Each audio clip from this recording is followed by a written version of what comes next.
Russia के राष्ट्रपति Vladimir Putin कहते हैं, आर्टिफिशियल इंटेलिजेंस केवल रूस की ही नहीं बल्कि पूरी इंसानियत का भविष्य है। यह टेक्नोलॉजी एक नए मौके के साथ आ रही है, मगर दिक्कत यह है कि हम इसके आगे के भविष्य का अनुमान नहीं लगा सकते। जो भी आर्टिफिशियल इंटेलिजेंस को समझेगा और उसे काबू में रखेगा, वही आने वाले समय में किंग बनेगा। राइटर ने आर्टिफिशियल इंटेलिजेंस को दो फंडामेंटल कॉन्सेप्ट्स में समझाया है। पहला फंडामेंटल कॉन्सेप्ट है मशीन लर्निंग, जिसमें एक खास किस्म के एल्गोरिदम पर मशीन या किसी मॉडल को वर्क करने लायक बनाया जाता है। वहीं दूसरा फंडामेंटल कॉन्सेप्ट है बिग डेटा, मतलब एल्गोरिदम को चलाने के लिए बहुत सारी जानकारियों की जरूरत होती है और उसे एक साथ स्टोर करना और ज़रूरत के हिसाब से यूज़ करना पड़ता है। आजकल अलग अलग जगह पर स्मार्ट होम, स्मार्टफोन या कोई स्मार्ट वेयरेबल का फंडामेंटल बदला जा रहा है, लेकिन इसलिए नहीं कि आदमी मशीन का यूज़ कर सके, बल्कि इसलिए कि आदमी की सोच से वो मशीन प्रभावित हो सके। एआई का सबसे लेटेस्ट इनोवेशन वर्चुअल रियलिटी और एगमेंटेड रियलिटी है। इसके अलावा आर्टिफिशियल इंटेलिजेंस का दौर बहुत ही वाद विवाद और कंट्रोवर्सी से भरा हुआ है, जहां कुछ लोगों को लगता है कि इस तरह की टेक्नोलॉजी और रोबोट के आ जाने की वजह से नौकरियां खत्म हो जाएंगी। वहीं कुछ लोगों को लगता है कि इस तरह की टेक्नोलॉजी से नई नौकरियों के लिए दरवाजे खुलेंगे। एक तरफ जहां कुछ लोग सोच को प्रभावित करने वाली मशीन के बारे में बातें करके हंसते हैं, तो वहीं कुछ लोग इसके बारे में इंफॉर्मेशन इकट्ठा करने की कोशिश करते हैं और इस तरह से ये पूरा कॉन्सेप्ट ही कंट्रोवर्सी में फंस जाता है। राइटर ये भी बताते हैं कि आर्टिफिशियल इंटेलिजेंस आने वाला भविष्य है। इस बात का अंदाजा लगाने के लिए बहुत सारे अलग अलग रिसर्च भी किए गए हैं, जिनमें यह पाया गया है कि लोग अपने मोबाइल और कंप्यूटर का इस्तेमाल बड़ी तेजी से बढ़ा रहे हैं। बीते कुछ समय में हुई रिसर्च बताती है कि 2022 में लोग ज्यादा तेजी से गूगल या अमेजॉन पर बोलकर सर्च कर रहे हैं। इसके अलावा यह भी पता चला है कि हर साल 5 गुना ज्यादा इलेक्ट्रॉनिक डिवाइसेस बिक रहे हैं। डिजिटल टेक्नोलॉजी का इस्तेमाल करने वाले यूजर्स की संख्या हर साल बड़ी तेजी से बढ़ रही है और सभी यूजर ज्यादातर बोल करके सर्च करते हैं। अब आप में से हर कोई एक सवाल खुद से करिए, क्या आप अपने स्मार्टफोन के बिना एक दिन भी बिता सकते हैं? शायद नहीं। एक दिन क्या, एक घंटे भी नहीं। एक रिसर्च इस बात को साबित भी करती है कि जिसमें पाया गया है कि लोगों के रूम में अगर फोन नहीं रहता है तो वो अनकंफर्टेबल महसूस करते हैं। इससे हम इस बात का अंदाजा लगा सकते हैं कि फोन का साथ होना हमारे लिए कितना जरूरी हो गया है। हम अपने फोन पर किसी इंसान से ज्यादा भरोसा करने लगे हैं। इसी बात को ध्यान में रखते हुए आर्टिफिशियल इंटेलिजेंस की नींव रखी जा रही है, जिसमें एक फोन के अंदर जितने फीचर होते हैं वो एक आर्टिफिशियल इंसान बनाकर उसके अंदर दे दिया जाएगा और आपको इस तरह का रोबोट ज्यादा सिक्योर और अपनापन महसूस करवाएगा। दोस्तों, आर्टिफिशियल इंटेलिजेंस टेक्नोलॉजी इस बात को साबित कर चुकी है कि ये लगभग सभी फील्ड में इंसान से ज्यादा बेहतर काम कर सकती है। ये टेक्नोलॉजी इंसान के माइंड से ज्यादा पावरफुल है। इस बात का अंदाजा एआई के रिकॉग्नाइजेबल और कंसीडरेबल पावर से पता चलता है, जिसमें आपको फिंगरप्रिंट सेंसर और फेस सेंसर जैसी चीज मिलती है। जब तक एक आदमी किसी के चेहरे को देखकर याद करेगा, उससे ज्यादा तेजी से एक मशीन फिंगरप्रिंट और फेस सेंसर जैसी चीज के जरिए उस आदमी के बारे में सारी जानकारी पता कर लेगी और उसे डिस्प्ले कर देगी। इस किताब में लेखक मशीन लर्निंग को एक सेक्शन बनाकर बताते हैं कि आर्टिफिशियल इंटेलिजेंस एक छाते की तरह है, जिसमें अलग अलग तरह की थ्योरी और टेक्नोलॉजी को रखा गया है। ये सभी तरह की थ्योरी और टेक्नोलॉजी मेनली 20वीं सदी के बीच से शुरू हुई और तब से लेकर अब तक इस इंटेलिजेंस में बहुत सारे उतार चढ़ाव आए। लेखक बताते हैं कि 20वीं सदी के बाद 21वीं सदी की शुरुआत में बहुत सारे इवोल्यूशन हुए। उसमें सबसे इंपॉर्टेंट कंप्यूटर प्रोसेसर को छोटा और तेज बनाने का इवोल्यूशन है। लेखक का मानना है कि आज के समय में आपको टेक्नोलॉजी के बारे में सीखना ही चाहिए। वैसे इस तरह की टेक्नोलॉजी को सीखने का जो तरीका है वो 2 चीज़ों पर डिपेंड करता है। पहला, किसी टीचर से पूछिए और एक डेडिकेटेड कोर्स के जरिए उसके बारे में सीखते चले जाइए। दूसरा, एक अच्छे स्टूडेंट की तरह जहां से भी जानकारी मिले वहां से उस जानकारी को जुटाइए और जहां से भी आपका मन करे उधर से जानकारी सीखते हुए आर्टिफिशियल इंटेलिजेंस को समझिए। लेखक बताते हैं कि अगर आप किसी टीचर से सीखेंगे तो आपकी ये सीख एक दायरे तक सीमित रहेगी। ये पूरी तरह से आपके चुने हुए कोर्स और आपके टीचर पर डिपेंड करेगा। मगर जब आप खुद को एक स्टूडेंट मानकर सीखने की कोशिश करेंगे तो आप जहां से चाहे जितना चाहे सीख सकते हैं। इसमें आपको किसी भी तरह की बंदिश में बंधने की जरूरत नहीं होगी। राइटर ये भी बताने की कोशिश करते हैं कि जब आप किसी बच्चे को कुत्ते और बिल्ली में फर्क बताते हैं तो आप इसके लिए कोई नियम नहीं बनाते। आप एक कुत्ते की फोटो और बिल्ली की फोटो दिखाते हैं। इस तरह आप जितने ज्यादा जानवर दिखाते हैं उसी हिसाब से बच्चा अलग अलग जानवर के बीच फर्क को समझता जाता है। इसी तरह हमारी भाषा, जब कोई बच्चा सीखता है तो ग्रामर से नहीं सीखता, वो बस उस भाषा का इस्तेमाल करते रहता है जो अपने आसपास सुनता है। बार बार इस्तेमाल करने से और एग्जाम्पल सुनने से वो समझ जाता है कि किस शब्द का कहाँ और कैसे इस्तेमाल करना है। अगर आपको आर्टिफिशियल इंटेलिजेंस को समझना है तो इसके लिए सबसे अच्छा तरीका यही होगा कि आप किसी कोर्स या किसी सीमित जानकारी को ना पढ़ें, बल्कि ज्यादा से ज्यादा टेक्नोलॉजी का इस्तेमाल करें। मशीन लर्निंग को डिफाइन करते हुए राइटर बताते हैं कि मशीन लर्निंग का मतलब होता है एक मशीन को ऐसे तैयार करना कि वो इंसान के दिए गए इंस्ट्रक्शन के ऊपर नहीं बल्कि अपनी एक्सपीरियंस के आधार पर काम करता है और आने वाले फैसले लेता है। लेखक के कहने का मतलब है कि मशीन लर्निंग में कोई मशीन जब काम करती है और उसका फीडबैक उसको पॉजिटिव मिलता है तो वो उस तरह के काम को बार बार करता है, और अगर मशीन के कुछ काम करने से उसे नेगेटिव फीडबैक मिलता है तो वो उस तरह का काम दोबारा नहीं करता। बस इस तरह के एल्गोरिदम को तैयार करना ही मशीन लर्निंग का काम है। इसका मतलब ये है कि एक्सपीरियंस के आधार पर लर्निंग वाली मशीन ज्यादा बेहतर बनती जाती है। आपको सिस्टम ऑफ इंटेलिजेंस को समझने की जरूरत है। इस किताब में दो तरह के इंटेलिजेंस की बात की गई है। पहला है इंसानों के इंटेलिजेंस की। इसमें इंसानों को बिना किसी एल्गोरिदम के अपनी एक्सपीरियंस के आधार पर सीखते हुए फैसला लेना पड़ता है, जबकि दूसरी तरफ कंप्यूटर को हम कुछ इस तरह के एल्गोरिदम बताते हैं जिस नियम के आधार पर वो फैसले लेता है। इसका मतलब कंप्यूटर को काम करने के लिए हमेशा एक इंसान के इंस्ट्रक्शन की जरूरत होती है। आर्टिफिशियल इंटेलिजेंस इसी को हटाने का काम करता है। मशीन लर्निंग के जरिए कंप्यूटर को ऐसा बनाया जाता है कि वो अपने एक्सपीरियंस से सीखे, और जितना ज्यादा वो कंप्यूटर इस्तेमाल हो उतना ही ज्यादा वो समझदार होता चला जाए। कंप्यूटर कभी भी इंसानों से बेहतर काम नहीं कर सकता क्योंकि इंसान ने उसको बनाया है। ये लाइन पूरी तरह से बकवास है। 90 के दशक में यह सच हुआ करता था, लेकिन आज के समय में इंसान के बनाए हुए खेल में कंप्यूटर उसको हरा देता है। लेखक 3 तरह के सिस्टम बिहेवियर के बारे में बताते हैं। वो बताते हैं कि एक नेचुरल सिस्टम बिहेवियर होता है जो पूरी तरह से फिजिक्स, केमिस्ट्री और बायोलॉजी जैसे साइंस पर डिपेंड होता है। दूसरा मैन मेड सिस्टम बिहेवियर होता है जो अलग अलग तरह की थ्योरी और रेटिंग डॉक्यूमेंट के आधार पर बिहेव करता है। तीसरा अनकॉन्शियस सिस्टम बिहेवियर होता है जिसमें इंसान को ये पता नहीं होता कि क्या हो रहा है, क्यों हो रहा है, वो बस हो जाता है। मशीन लर्निंग में कंप्यूटर इन्हीं 3 तरह के बिहेवियर पर काम करता है और बार बार अलग अलग तरह के एग्जाम्पल के जरिए तीनों तरह के बिहेवियर को समझता और प्रैक्टिस करता है। इसके बाद वो इतने अच्छे से इन सारे बिहेवियर के अलग अलग एग्जाम्पल को समझ जाता है कि किसी एल्गोरिदम की जरूरत नहीं होती। अपने देखे गए और किए गए काम के बेसिस पर उसे किस तरह का बिहेव कब शो करना है, एक एक्सपीरियंस के आधार पर इसका एल्गोरिदम खुद तैयार कर लेता है। यानी तीनों तरह के बिहेवियर के बेसिस पर यह समझ आता है कि एक कंप्यूटर अपने एल्गोरिदम को तैयार कर लेता है कि क्या करने से उसे पॉजिटिव फीडबैक मिलेगा और क्या करने से नेगेटिव फीडबैक मिलेगा। मशीन लर्निंग के काम करने के आधार पर राइटर एक बहुत अच्छा एग्जाम्पल देते हैं। वो बताते हैं कि जैसे कोविड-19 के समय किसी को पता नहीं था कि पूरी दुनिया के डॉक्टर किस तरह से इलाज इसका कर रहे हैं और उन्हें किस तरह का इलाज करना चाहिए। उनका मानना है कि अगर एक आर्टिफिशियल इंटेलिजेंस पूरी दुनिया के क्लिनिक का वीडियो देख ले तो वो कलेक्टिव एक्सपीरियंस के आधार पर एक डाटा तैयार कर लेगा कि ज्यादातर केस में किस तरह का ट्रीटमेंट देने पर अच्छा रिजल्ट आ रहा है और किस तरह के ट्रीटमेंट देने पर गलत नतीजा आ रहा है। और ये काम वो बहुत जल्दी करेगा कि थेरेपी और डायग्नोसिस जैसे अलग अलग मेडिकल टर्म में बहुत बड़ा सुधार आ सकता है। लेखक इसके बाद बिग डेटा की बात करते हैं। वो बोलते हैं कि आने वाले समय में बिग डेटा नई टेक्नोलॉजी की सबसे इंपॉर्टेंट चीज होगी। बिग डेटा का मतलब होता है बहुत सारी जानकारी को एक जगह पर स्टोर करके रखना। जैसा कि आपको बताया गया है कि जब एक कंप्यूटर को अलग अलग तरह की सिचुएशन में बिहेवियर के सिस्टम की जानकारी दे दी जाए तो वो आने वाले सिचुएशन का फैसला खुद ले सकता है, जिसे मशीन लर्निंग कहा जाता है। राइटर बताते हैं कि एक आदमी के जन्म लेने के बाद उसके पालन से लेकर उसके कब्र में जाने के दिन तक की सभी जानकारी को स्टोर किया जाए। मसलन उसने कब शादी की, कब डिवोर्स लिया, घर कैसा चुना, एक्सीडेंट कब हुआ, नौकरी कैसे चुनी, जैसे कुछ अलग अलग तरह के फैसले को अगर स्टोर कर लिया जाए और एक कंप्यूटर को दे दिया जाए तो कंप्यूटर मशीन लर्निंग के आधार पर आने वाला फैसला खुद कर सकता है और इस मेमोरी की कॉपी बनाकर अलग अलग तरह के मशीन में फीड की जा सकती है, जिस वजह से मशीन लर्निंग के अस्तित्व को बनाकर रखने के लिए बिग डेटा बहुत जरूरी हो जाता है। मशीन लर्निंग में बिग डेटा के इंपॉर्टेंस को समझाने के लिए राइटर एक एग्जाम्पल के माध्यम से बताते हैं कि ड्राइवरलेस कार बड़ी तेजी से दुनिया भर में पॉपुलर होती जा रही है। तो क्या आपको लगता है कि इंजीनियर्स ने एक ट्रैफिक रूल लिखकर कार में फीड किया होगा? ऐसा बिल्कुल नहीं है। ड्राइवरलेस कार इस वजह से सही तरीके से काम कर पाती है क्योंकि वो कार खुद को सिखाती रहती है। एक ड्राइवरलेस कार रोड पर चलने वाली अलग अलग तरह की गाड़ियों को देखकर रिकॉग्नाइज करती है कि इंसान के किस बिहेवियर को सही तरीके से कार चलाना कहते हैं और किस बिहेवियर को गलत तरीके से कार चलाना कहते हैं।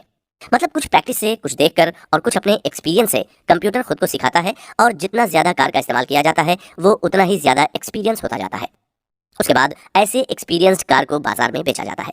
राइटर बताते हैं कि एक ड्राइवरलेस कार इंसानों से बेहतर ड्राइविंग इसलिए कर लेती है क्योंकि रास्ते में जितनी भी गाड़ियां आती हैं वो उसके आधार पर एक डिटेल मैप बना लेती है कि जहां पहुंचना है वहां तक जाने में किस तरह की गाड़ियां आएंगी और उन गाड़ियों के सामने स्पीड कैसी रखनी है।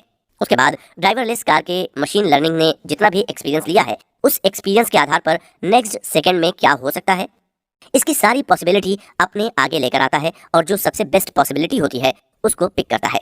उसके बाद फिर अगले सेकंड में कितने तरह की पॉसिबिलिटी हो सकती हैं जिसे उसने अपने पास्ट एक्सपीरियंस में सीखा है उसे याद करता है और जो सबसे बेस्ट पॉसिबिलिटी होती है वो उसको चूज करता है। इस तरह से सबसे बेस्ट तरीके से एक ड्राइवरलेस गाड़ी सड़कों पर दौड़ पाती है। यहाँ बिग डेटा का इस्तेमाल करके जितनी भी ड्राइवरलेस कार है अगर उसके ड्राइविंग एक्सपीरियंस को स्टोर करके एक नए ड्राइवरलेस कार में डाल दिया जाए तो उसका कार चलाने का स्टाइल वर्ल्ड के सबसे बेस्ट ड्राइवर को भी बीट कर देगा। दोस्तों, ऐसा नहीं है कि कंप्यूटर हर बार अच्छा ही बिहेव करेगा। मतलब अगर कंप्यूटर को गलत इन्फॉर्मेशन दी जाए और उस पर पॉजिटिव फीडबैक दिया जाए तो वो गलत काम को पॉजिटिव समझकर करेगा। इसके लिए एक एक्सपेरिमेंट किया गया था जिसमें महिलाएं और काले लोगों के प्रोफाइल को दिखाकर बताया गया कि ये जॉब के लायक नहीं है। ऐसा बार बार करने पर मशीन लर्निंग में कंप्यूटर ये समझ गया कि काले लोग और महिलाएं नौकरी के लिए सही नहीं है। इस वजह से जितने लोग कंपनी में नौकरी के लिए अप्लाई किए उसमें उसने काबिलियत देखने की बजाय बहुत सारे काबिल काले लोग और महिलाओं को रिजेक्ट कर दिया। हालांकि ये केवल एक एग्जाम्पल है, ऐसा एक एक्सपेरिमेंट के तौर पर किया गया था, असल में नहीं।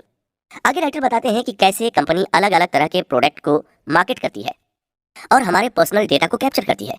पहले कंपनी इंटरनेट फैसिलिटी और इंटरटेनमेंट के लिए एक लैपटॉप या कंप्यूटर की मार्केटिंग करती थी। लोग उससे कन्विंस होकर उसको खरीदते थे।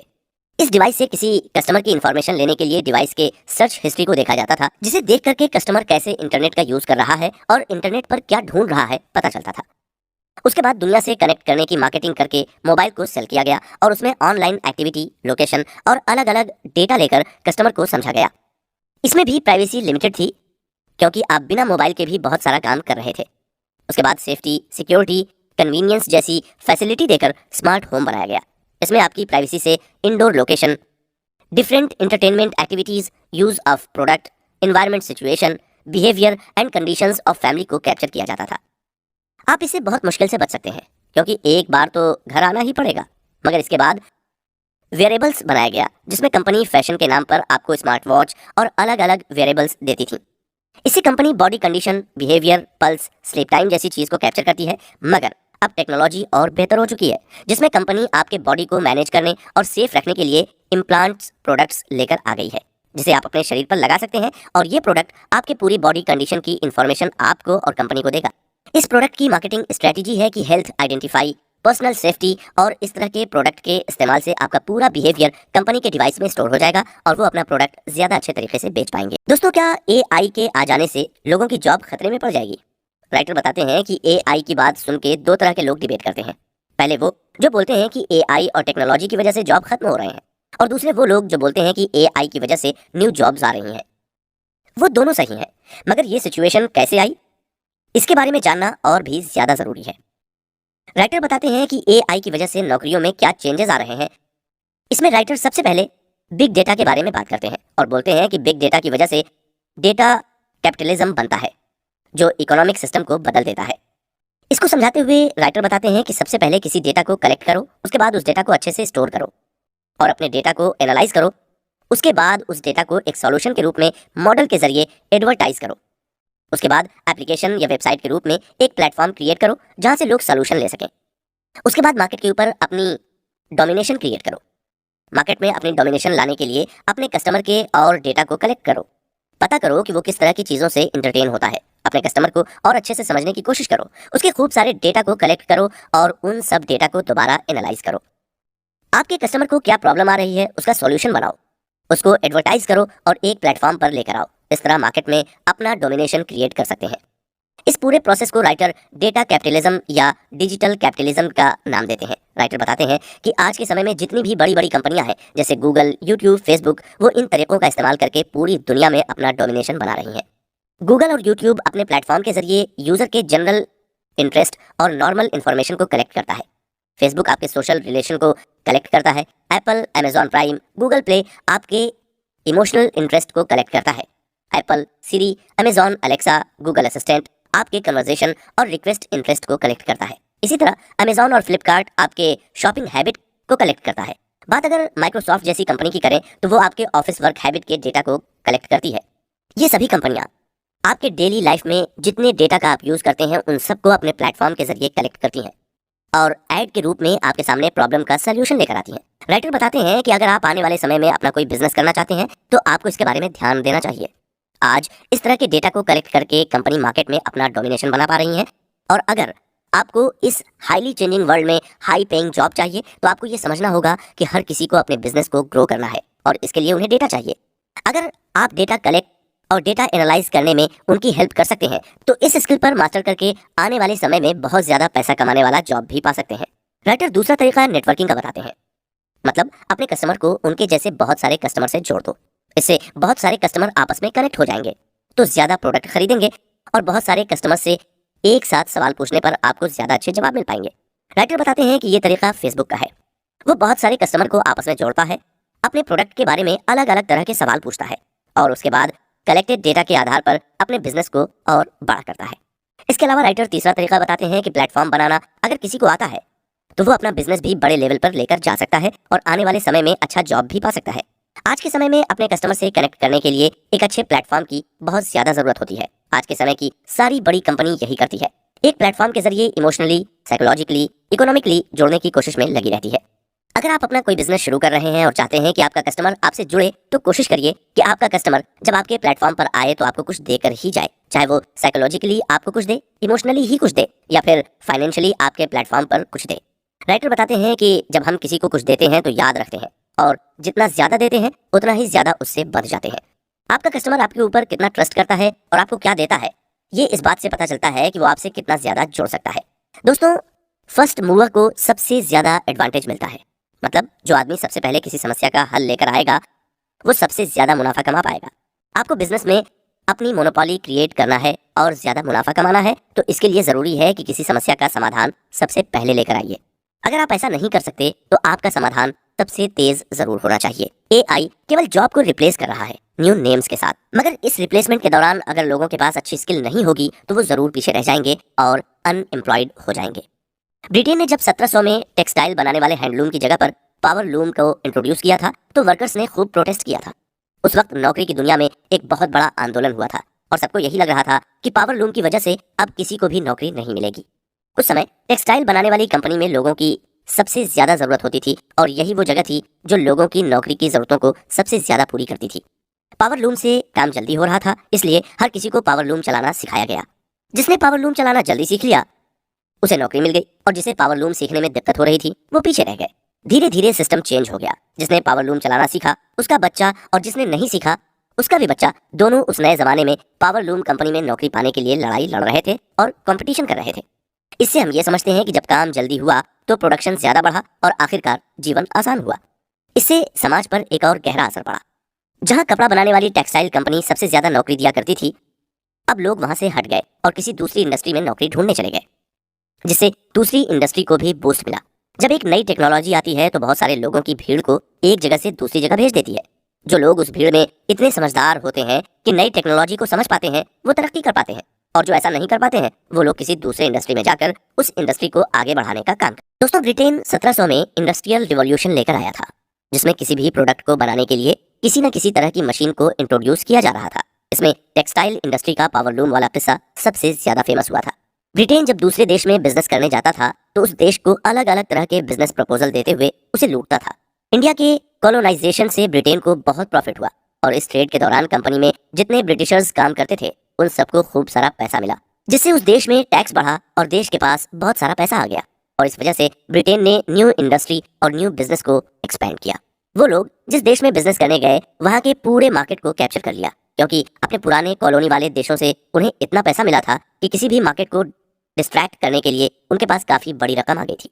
जब दुनिया के लगभग सभी देशों में ब्रिटेन ने अपना मार्केट बना लिया तो एक इंडस्ट्रियल रिवॉल्यूशन की शुरुआत हुई। 1760 से 1830 तक पहला इंडस्ट्रियल रिवॉल्यूशन चला और कुछ साल रुकने के बाद 1870 से 1914 तक दूसरा इंडस्ट्रियल रिवॉल्यूशन चला।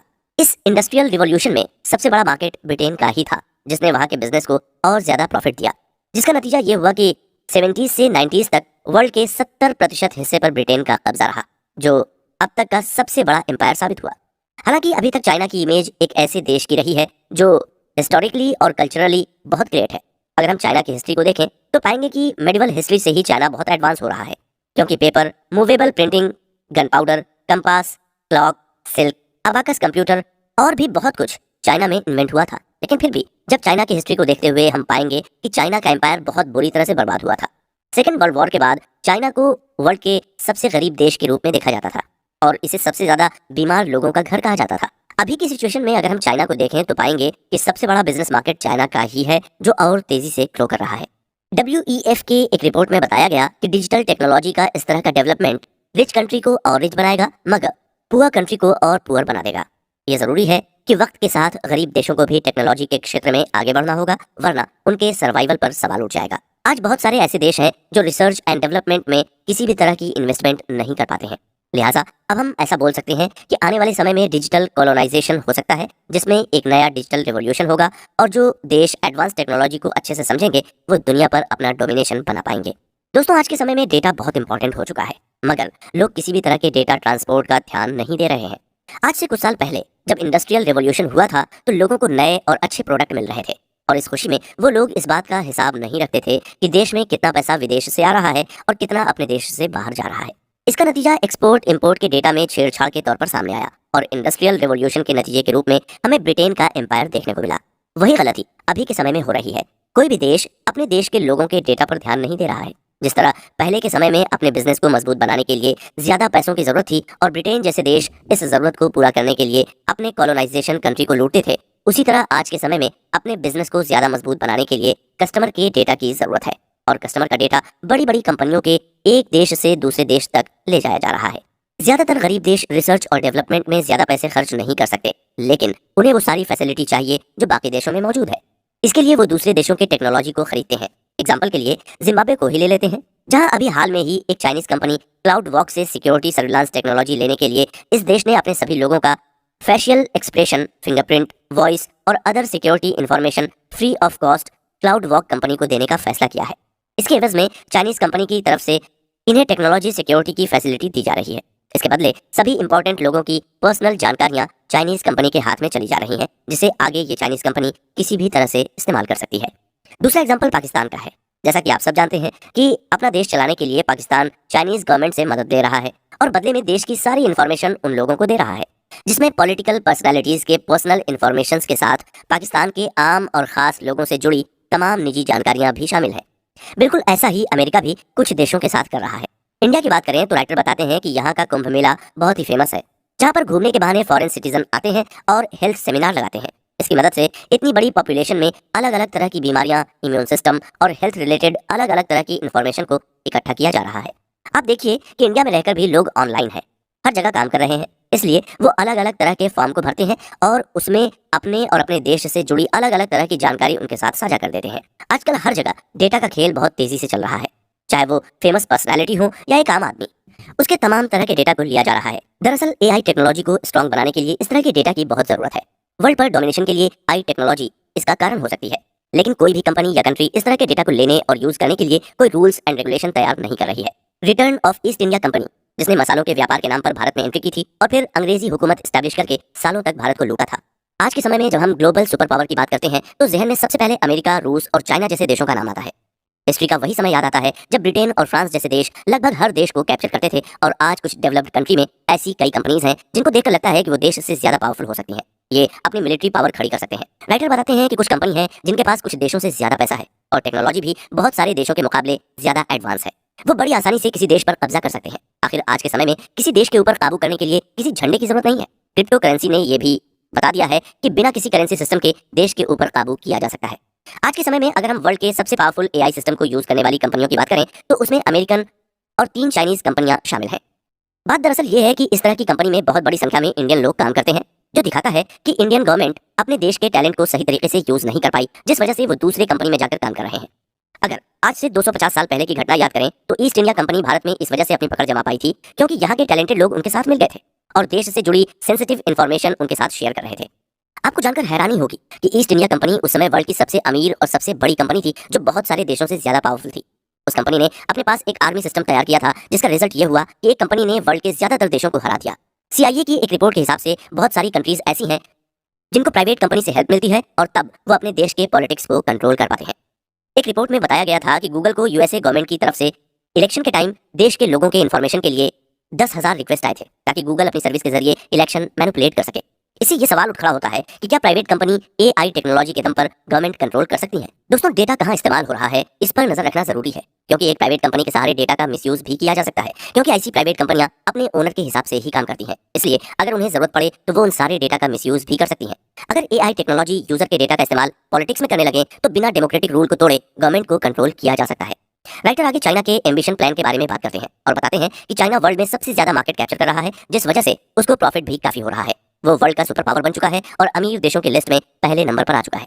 चाइना की कंपनी iFlyTek वर्ल्ड की सबसे best speech recognition search company बन चुकी है। कुछ लोगों का मानना है कि Google, Facebook, IBM, Amazon, YouTube जैसी कंपनी से ज्यादा बेहतर चाइना के इस स्पीच रिकॉग्निशन कंपनी की फैसिलिटी है।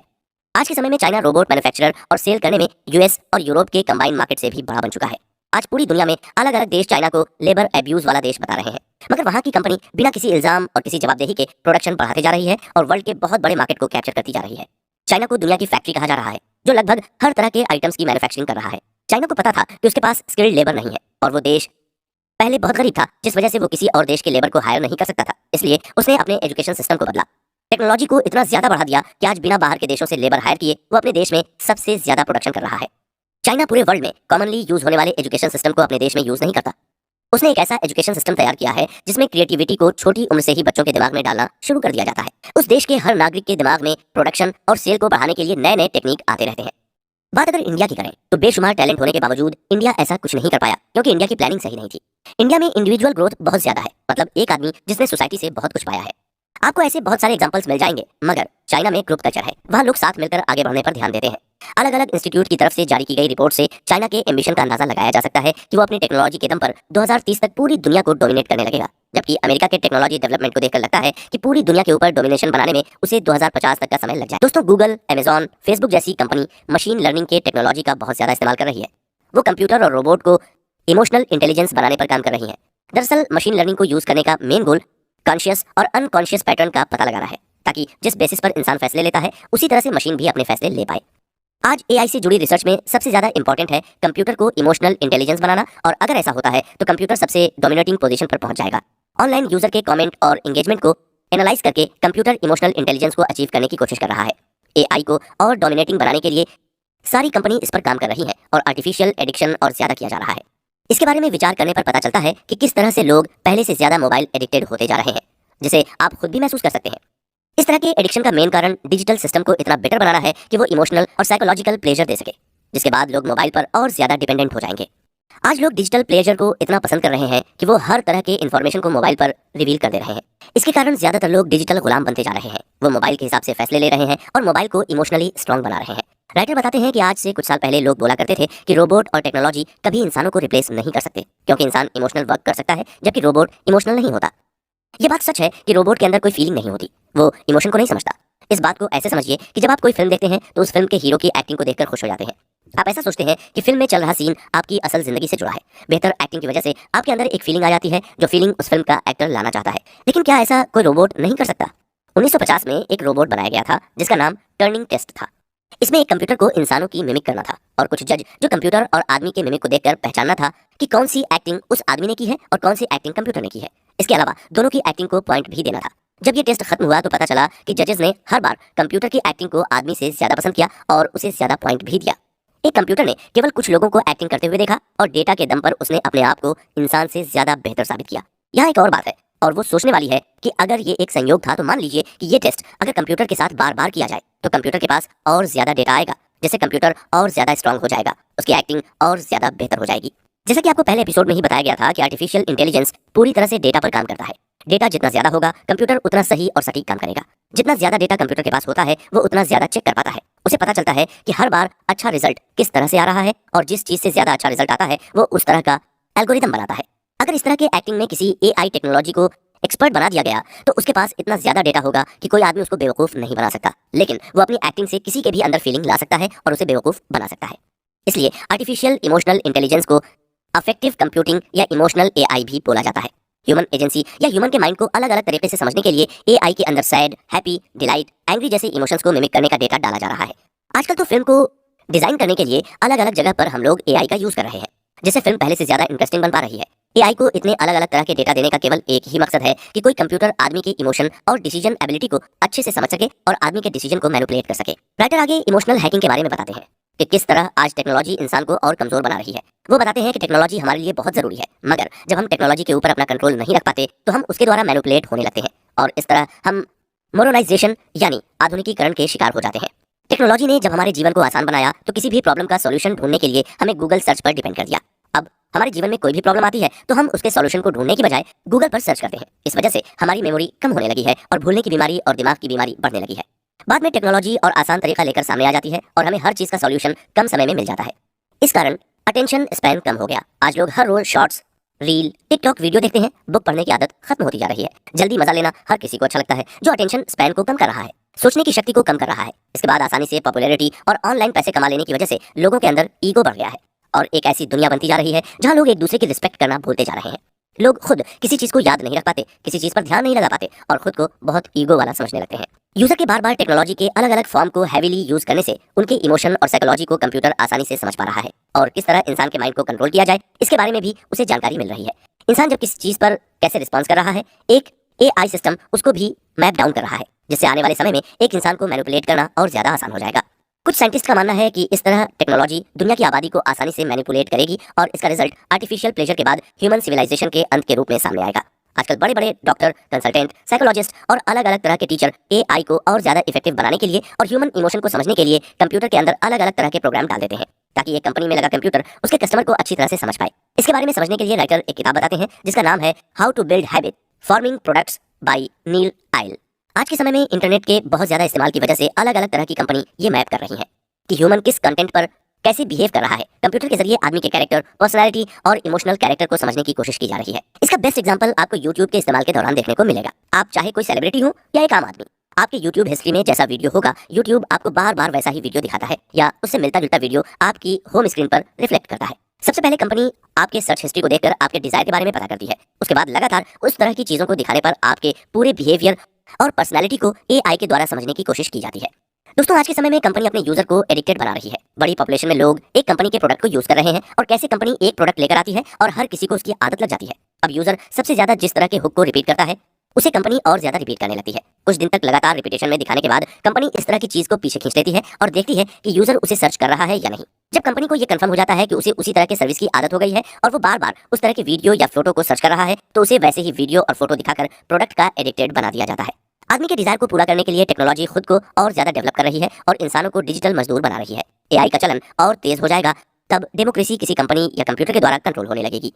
जिस तरह कंपनी के डिफरेंट प्रोडक्ट्स केवल इंटरनेट पर होने वाले सर्च हिस्ट्री के बेसिस पर आदमी को किसी प्रोडक्ट का एडिक्टेड बना दे रहे हैं, केवल उस आदमी के सर्च के थ्रू उसे वोटिंग के लिए मैनिपुलेट भी किया जा सकता है। 2012 में US प्रेसिडेंट बराक ओबामा ने मशीन लर्निंग एक्सपेरिमेंट होने की अनुमति दी थी, जिस एक्सपेरिमेंट के दौरान डेमोक्रेसी इलेक्शन में AI सॉफ्टवेयर के जरिए वोटर का डेटाबेस तैयार किया गया। सारे वोटर्स की हिस्ट्री को एनालाइज करने के बाद केवल एक रात में 66,000 सिमुलेशन क्रिएट किए गए और मशीन लर्निंग के थ्रू वोटर को मैनेज करने को कहा गया। ऐसे में मशीन में हर एक वोटर को मैनिपुलेट करने के लिए सही मैसेज और कॉल सिस्टम तैयार कर दिया। मतलब किसी वोटर के प्रोफाइल को एनालाइज करके मशीन लर्निंग के जरिए एक कंप्यूटर ने यह बता दिया कि वोटर को मैनिपुलेट करने के लिए कैसा मैसेज भेजा जाए और किस तरह से कॉल किया जाए। उसके 4 साल बाद डोनाल्ड ट्रंप के इलेक्शन में भी इस एक्सपेरिमेंट के रिजल्ट को चेक करने की कोशिश की गई। यहाँ भी इंडिविजुअल वोटर से उसका वोट लेने के लिए उसे क्या मैसेज किया जाना चाहिए, उसे किस तरह से समझाना चाहिए या किसे कॉल करना चाहिए, ये सारी इन्फॉर्मेशन एक कंप्यूटर के जरिए पता चल गई। इससे पता चलता है कि कंप्यूटर किसी को भी एनालाइज करके ये बता सकता है कि उसको कैसे मैनिपुलेट किया जाए और उसका वोट कैसे लिया जाए। जब 1800 में कार्ल मार्क्स ने रिलीजन को गांजा कहा था तो उन्होंने केवल इस बात की ओर संकेत दिया था कि रिलीजन लोगों की जरूरत बन चुका है, बिना रिलीजन के लोग नहीं जी पाएंगे। वो एक धर्म पर निर्भर हो गए हैं और ऐसी स्थिति में ये धर्म उनके लिए गांजे का काम कर रहा है। आज के दौर में डिजिटल मीडिया ऐसा ही बन चुका है। हर कोई डिजिटल मीडिया का इस्तेमाल कर रहा है और वो इस पर इतना डिपेंड हो चुका है कि ऐसा करने लगता है जैसे इंसान बिना डिजिटल मीडिया के जी ही नहीं सकता। अलग अलग देशों में लोग मेडिकल और बायोलॉजी की फील्ड में बहुत तरह के रिसर्च कर रहे हैं, जिसमें सबसे ज्यादा इस बात पर रिसर्च किया जा रहा है कि कैसे वेदांत के जरिए लोग अपने मन और शरीर को एक बना लेते थे, यानी कि कैसे अपने हिसाब से अपने मन के थॉट्स को कंट्रोल करते थे। इस पर आगे रिसर्च करने से लोगों ने एक ऐसे माइंड को बनाने की कोशिश की है जिसमें एल्गोरिदम खुद तैयार करने की क्षमता हो, जो अपने एक्सपीरियंस के बेसिस पर डिसीजन ले सके और खुद के थॉट को कंट्रोल कर सके। इस तरह से राइटर AI को और गहराई से समझाने की कोशिश करते हैं। दरअसल जिंदगी का जो साइंस है और AI का जो साइंस है, इन दोनों के बीच हमेशा वाद विवाद चलता है। आज के साइंस के हिसाब से बॉडी को अगर एक मशीन मान लें तो ये एक ऐसा मशीन है जिसमें अलग अलग तरह के थॉट्स आते हैं, और एक रोबोट या AI भी ऐसे ही काम करता है जिसमें अलग अलग तरह के एल्गोरिदम होते हैं और अपने एक्सपीरियंस के बेसिस पर वो अलग अलग एल्गोरिदम बनाता है। साइंटिस्ट यहाँ तक कहते हैं कि एक नॉन लिविंग सिस्टम जो ह्यूमन माइंड की तरह काम करता है वो किसी भी ह्यूमन माइंड को बड़ी आसानी से रिप्लेस कर सकता है। ये एक तरह से आर्टिफिशियल लाइफ को जन्म देता है। अगर धरती पर लाइफ को आर्टिफिशियल इंटेलिजेंस से रिप्लेस करना होगा तो वो किस तरह से आगे बढ़ेगा? सबसे पहले आर्टिफिशियल इंटेलिजेंस एक वेरिएबल आइटम के रूप में आएगा जिसे आप पहन सकते हैं और उसका काम आदमी को उसकी जरूरत के हिसाब से सर्विस देना होगा। वो वेरिएबल आइटम किसी भी इंसान को एंटरटेनमेंट और मेडिकल से जुड़ी जानकारी देगा। इसके बाद वेरिएबल आइटम को और छोटा बनाया जाएगा ताकि उसे इंसान के शरीर के अंदर फिट किया जा सके, ताकि इंसान के सारे एल्गोरिदम और बिहेवियर को अच्छी तरह से ट्रैक किया जा सके। इस डिवाइस का इनोवेशन भी होगा जिसमें ज्यादा बेहतर मेडिकल फैसिलिटी देने के नाम पर हमारे शरीर के अंदर डिवाइस फिट किया जाएगा शरीर के अंदर रहने वाले ऐसे इक्विपमेंट्स के जरिए मेडिकल फैसिलिटी से जुड़ी बहुत सारी जानकारी बिना हॉस्पिटल गए एक डिवाइस के जरिए मिल जाएगी। धीरे धीरे इस डिवाइस में और इनोवेशन किया जाएगा और जैसे सोसाइटी की अलग अलग बात हमारे ऊपर अलग अलग तरह का असर डालती है, ठीक वैसे ही इस डिवाइस के जरिए हम अपने माइंड में रहने वाली बातों को मैनिपुलेट भी कर पाएंगे।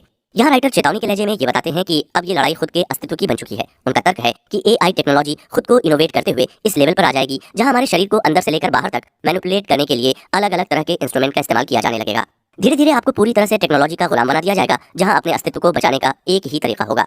हमें यह समझना होगा कि टेक्नोलॉजी केवल एल्गोरिदम है, वो सेल्फ नहीं है, लेकिन आपके अंदर एक सेल्फ है जिसके बारे में आप पता कर सकते हैं। जब आप खुद से क्वेश्चन पूछेंगे हु एम आई, अगर आप किसी काम के संबंध में जवाब देते हैं तो वो काम एक रोबोट भी कर सकता है। वहाँ आप अपने सेल्फ को खो देंगे। आपको आत्मा, कर्म और भक्ति के संदर्भ में एक सवाल का जवाब ढूंढना होगा, क्योंकि यही वो काम है जो एक रोबोट नहीं कर पाएगा। रोबोट के अंदर किसी भी तरह की आत्मा नहीं होती है। आपको अपने आप को एक आत्मा से जोड़कर संबोधित करना होगा, जिसके बारे में जानने के लिए अलग अलग तरह के ग्रंथ और उपनिषदों को पढ़ना होगा। इस तरह से आप अपने आप को सुरक्षित रख पाएंगे, वरना आने वाले समय में आप खुद के साथ होने वाली जंग में हार जाएंगे। दोस्तों, कंप्यूटर साइंस का अस्तित्व पूरी तरह से एप्लीकेशन के ऊपर निर्भर करता है। अगर हम कंप्यूटर पर निर्भर नहीं होंगे तो उसकी जरूरत खत्म हो जाएगी, उसका अस्तित्व ही नहीं रह जाएगा। मगर बायोलॉजी के आधार पर एक जीव का अस्तित्व उसकी जरूरत के ऊपर निर्भर नहीं करता। मतलब अगर आपको किसी चीज की जरूरत नहीं है, या फिर हम ऐसे कहें कि अगर एक जीव की जरूरत किसी को नहीं है, तो भी उसका अस्तित्व इस दुनिया में रहता तो है। इसलिए बायोलॉजिकल जीव कॉन्शियसनेस पर काम करता है। किस तरह वेदांत कॉन्शियसनेस पर काम करता है और दुनिया की सबसे बड़ी रियलिटी वेदांत में छुपी है। जो इसे समझता है वो आर्टिफिशियल इंटेलिजेंस के साथ होने वाली इस लड़ाई को जीत लेगा, क्योंकि वो मैनिपुलेट नहीं होगा, या अगर होगा भी तो खुद के बारे में जानता होगा। उसे किसी कंप्यूटर के द्वारा रिप्लेस नहीं किया जा सकता, मगर जो लोग इससे दूर रहेंगे, कंप्यूटर के द्वारा उनके रिप्लेस हो जाने का डर हमेशा रहेगा। एक प्रसिद्ध लेखक नोआ हरारी कहते हैं कि गूगल हमारी एक्टिविटीज पर नजर रखता है, इससे हमारी कोई भी प्राइवेसी छुपी हुई नहीं है, मगर इतना छुपकर ये काम करने से इंसान को ही नुकसान हो रहा है। वो बताते हैं कि अगर गूगल को हमारे मोबाइल के सभी डेटा को देखने की छूट दे दी जाए तो गूगल आने वाली महामारी या किसी बहुत बड़ी प्रॉब्लम से हमें नॉर्मल रिसर्च एजेंसी के मुकाबले ज्यादा पहले अलर्ट कर पाएगा। हालांकि इससे सवाल उठता है कि क्या प्रकृति के द्वारा आने वाली समस्याओं से हम सुरक्षित हो पाएंगे? मगर इस तरह के कॉर्पोरेट वर्ल्ड हमारी सभी जानकारियों को अपने हिसाब से इस्तेमाल करेंगे और हम पश्चिमी सभ्यता के गुलाम बन जाएंगे। पूरी तरह से दुनिया में हर जगह पश्चिमी सभ्यता लागू हो जाएगी। इस धरती को अस्तित्व, उद्देश्य और महत्व इंसानों की वजह से मिला है। कई साल पहले इंसान धरती से जुड़ी अलग अलग तरह की कहानियां बनाता था और अपनी सभ्यता को आगे बढ़ाने के बारे में विचार करता था। धीरे धीरे हमने अपने जीवन को आसान बनाने के लिए कंप्यूटर और रोबोट को बनाया। आने वाले समय में आर्टिफिशियल इंटेलिजेंस हमारे बिहेवियर को नोटिस करके काम करेगा, जिससे वो इंसान से ज्यादा ताकतवर हो जाएगा। और एक ऐसा दौर आएगा जब इंसान खुद की सभ्यता के विनाश का कारण खुद बनेगा। दोस्तों, वक्त के साथ एआई और तरक्की करेगा। इंसान जब सच सुनता है तो किस तरह से रिएक्ट करता है, और जब वो झूठ सुनता है तो किस तरह से रिएक्ट करता है, इन सब के बारे में एक कंप्यूटर ज्यादा डिटेल से समझेगा और सच और झूठ को मिलाकर एक ऐसी न्यूज तैयार करेगा जो हमारे दिमाग में झूठ की एक नींव तैयार कर देगा। और उसके बाद अलग अलग तरह की कंपनियां इंसान को अच्छा महसूस कराने के लिए अलग अलग तरह की अफवाह वाली न्यूज बनाएंगी, जिसके बिना पर धीरे धीरे पूरी दुनिया में इस तरह की न्यूज आने लगेगी, जिसका मकसद केवल सामने वाले को अच्छा महसूस करवाना होगा। हालांकि इसमें किसी भी तरह की कोई सच्चाई नहीं होगी। आज टीवी और सोशल मीडिया पर इसकी झलक आसानी से नजर आती है, जहां लोगों को अफवाहों पर विश्वास दिलाना कितना आसान हो चुका है। अगर लोगों के व्यक्तित्व को और अच्छे से समझ लिया जाए और उनके मन में पहले से ही धीरे धीरे अफवाह वाली खबर की एक नींव बनानी शुरू कर दी जाए, तो आने वाले समय में सत्य का अस्तित्व खत्म हो जाएगा। हर जगह केवल सामने वाले को अच्छा महसूस कराने के लिए किसी न किसी तरह का झूठ चल रहा होगा, और इस दुनिया में सच का कोई नामो निशान नहीं होगा, जो इंसानी सभ्यता के पतन का दूसरा कारण बनेगा। और सबसे दुख की बात है कि इंसान अपनी टेक्नोलॉजी से इस काम को खुद ही अंजाम तक पहुंचाएगा। अभी तक आप समझ गए होंगे कि कैसे डिजिटल टेक्नोलॉजी इंसान को मजबूर कर रही है अपनी जिंदगी को ऑटो पायलट मोड पर जीने के लिए, और उसकी एजेंसी को कुछ कंपनियों के द्वारा काबू कर लिया जा रहा है। इन सब का जो साइकिल है वो इस तरह से चलता है कि सबसे पहले इंसान के मन में एक ख्वाहिश आती है। उस ख्वाहिश को पूरा करने के लिए वो अलग अलग तरह के मटेरियल का इस्तेमाल करता है, और इस तरह वो बहुत ज्यादा मटेरियलिस्टिक हो जाता है। उसके बाद आप अपनी ख्वाहिश को पूरा करने के लिए वो इंसानियत भूलने लगता है, और उसके बाद आता है आर्टिफिशियल इंटेलिजेंस, जो हमारे समाज के सोशल साइंस को खत्म कर देता है और एक ऑटो पायलट मोड पर जिंदगी को लेकर चला जाता है। बात सिर्फ यही खत्म नहीं होती।